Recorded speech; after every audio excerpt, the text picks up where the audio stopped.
Recombinetics is a St. Paul-based livestock genetics company, still new. Startup was begun in 2008. The company utilizes a technology called gene editing, and it's really the most recent advance in precision breeding methods. So as compared to what a transgenic approach, a GM, might be, where you take a gene either from the same organism or a different one, you put it in and you have to build a whole complex construct. Our tools allow us to go in and essentially achieve the same outcome that an animal breeder would do using conventional breeding approaches, except we focus on only one gene at a time instead of the 30 million or so that an animal breeder has to deal with. What are some of the traits that you're working on there in gene editing? So the first set of traits that we're focused on the agricultural side, because we do both agricultural and biomedical applications. On the agricultural side, we've got a project going with POLD.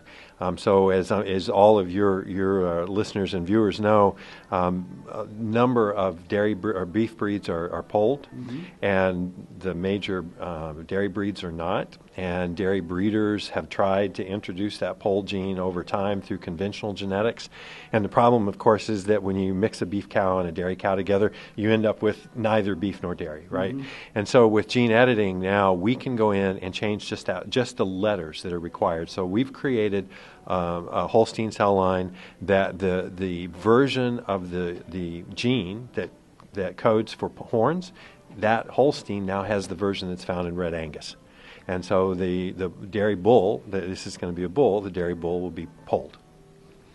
Well, that's really interesting, and it kind of leads into the other topic that's kind of the focus of this conference, talking about the precautionary principle and some of the perceptions out there, some of the challenges in terms of who makes decisions at the policy level and how some of these technologies are accepted among the public or among regulators, and some of the challenges that you face in educating people about what some of the benefits are to these kind of technologies. And you talked about that this morning to the group, and I wonder if you could summarize just real briefly what some of the key points are there. Well, let me start with what the precautionary principle is, which is everybody's familiar with the old saying, better safe than sorry.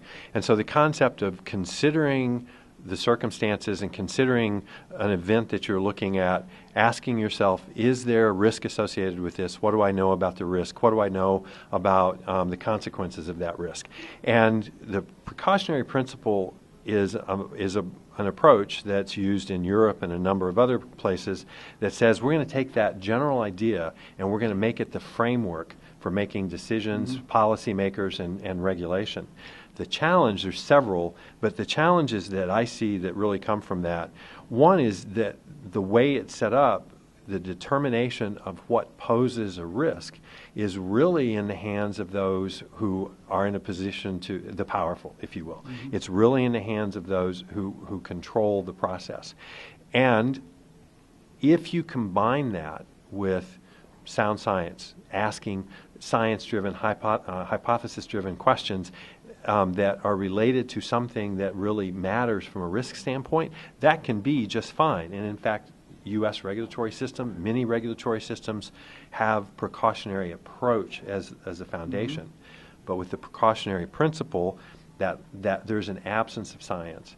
The other thing is that the process, if you followed that process to the T, if you did it literally, it says that if there is evidence of potential risk to human life or the environment, then it is up to the person who is advocating for the change to prove that there are no safety issues, that there are no risks. And as I'm sure your viewers and listeners know, there's no way that you can prove no risk to anything. It simply doesn't happen. And so what that does is it creates a barrier to innovation. It creates a barrier to new ideas. It makes it a real challenge to meet some of the challenges that we're facing. And the third thing I'll say is that the process also calls for open participation, a democratic approach, and allowing all potentially affected parties to participate. On the surface, none of those things are bad. we're all in favor of openness. We're all in favor of transparency. We're all in favor of a democratic approach to achieving consensus. We all want to be heard. We all want to understand what's happening. But when we're dealing with factors or issues that require some level of expertise, if the process becomes democratic to the point that that expertise is drowned out, then the decisions become political in nature, largely driven by what's deemed popular or unpopular, as opposed to really risk-based decisions that everybody can feel good about what the outcomes were.